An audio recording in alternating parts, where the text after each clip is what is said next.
So I got some highly magnetic black sand here. Probably some, it's really coarse magnetite, probably some hematite and some other heavy minerals there. I'm gonna dump this on this piece of paper here. Now I'm gonna show you.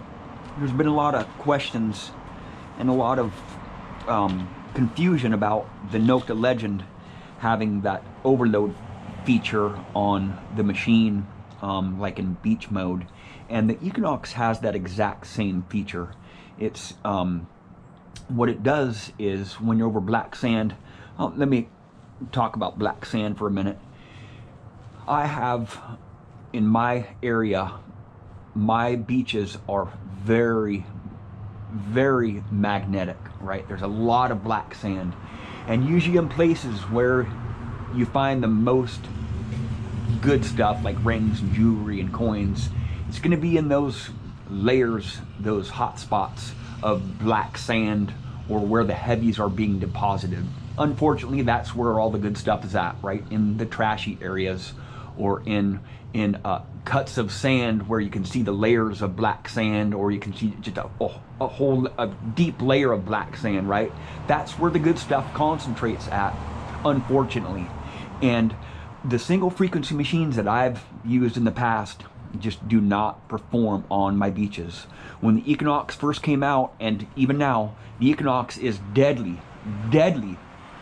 in salt water and in highly conductive or magnetic sands, right? And a lot of times you don't know how thick that layer of sand is that you're sweeping over. A lot of times it could be 3 feet deep, right? A really highly concentrated area. And the Nokta Legend has the same feature as the Mine Lab. It appears to be the same feature, right? So single frequency machines struggle in the salt water and the hot sands, right? These magnetic sands. And if this sand was wet, it would struggle even more, right? I'll just show you in Park 1 here, right?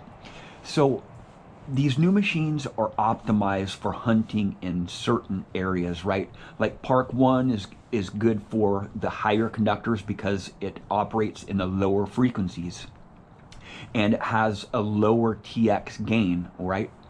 The Park 2 is optimized for the smaller targets like jewelry and whatnot, you know, the smaller targets, because it operates in the higher multi-frequency bandwidths, right?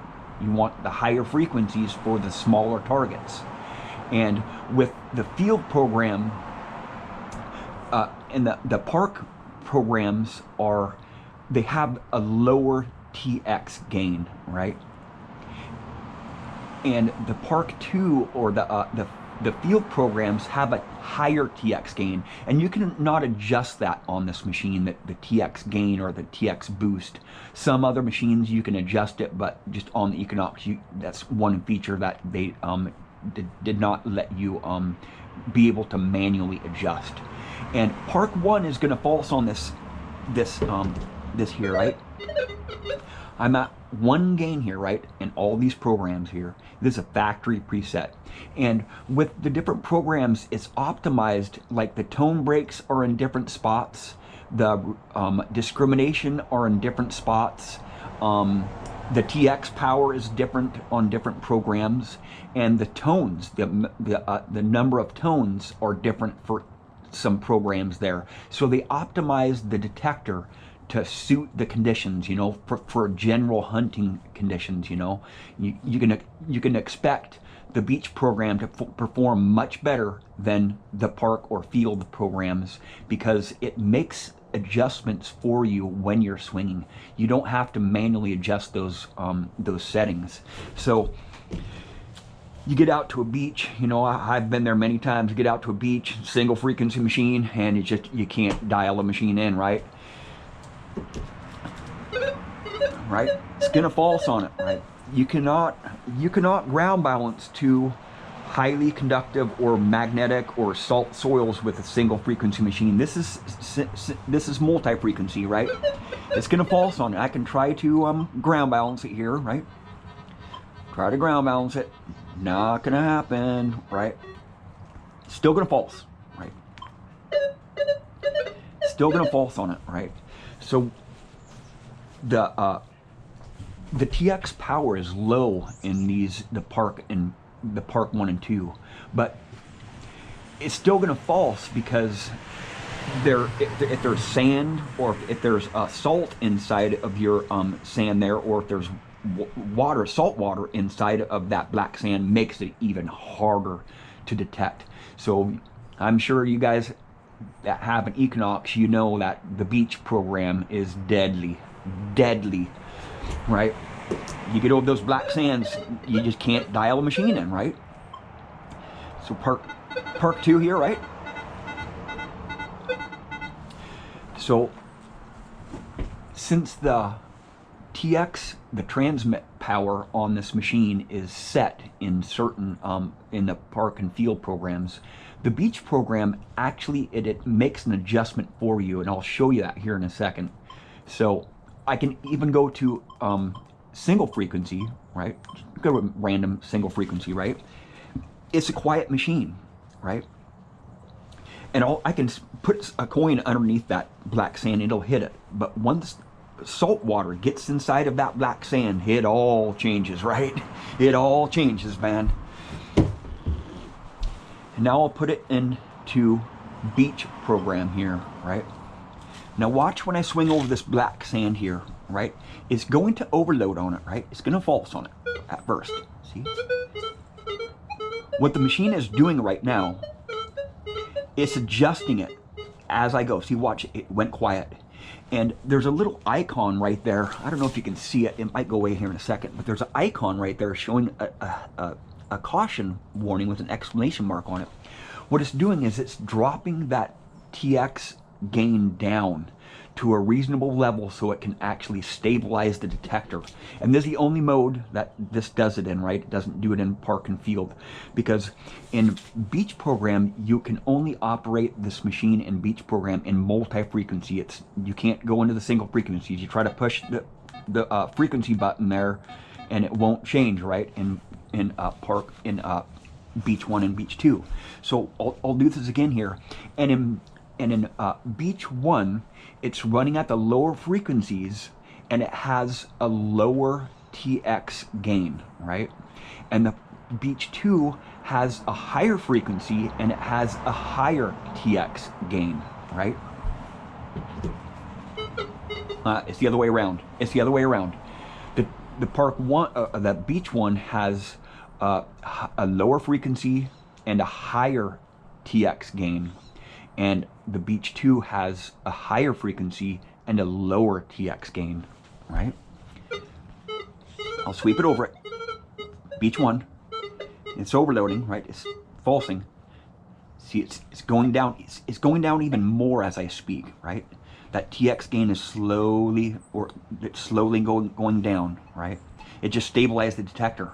And then when I get away from that black sand, right, it's still, right now that TX gain is going up, slowly going up. That icon is still showing up, right? It should go away here in a second. Here, it just went away. So I'm at normal operation now. And the Note the Legend has that same feature, right? There's been a lot of confusion on, oh, what's it doing? Here's beach 2. See, it's falsing. It's overloading. And remember, I'm at 1 gain right now, right? The icon just showed up, and now it just stabilized the detector. And it's making adjustments right now as I'm swinging over this coil here, right? Right now, it's going up. That TX gain is slowly going up. The icon is still there, right? And the gold field does not have this feature on it either, right? Because the gold programs are single frequency operations, right? You can actually go into multi-frequency with the gold field too, but with the Deus 1, you can adjust that TX power or TX boost. You can raise it and lower it on the lower frequency coils, but on the higher frequency coils like the white coils, you cannot adjust your TX power. The lower frequencies, you want to be able to adjust your TX power because you get a lot of EMI, and TX power doesn't really have anything to do with your sensitivity or your ground balance. It has to do with how much power is being put to the coil, right? It'll drain your batteries fast, you know, and with the high TX power.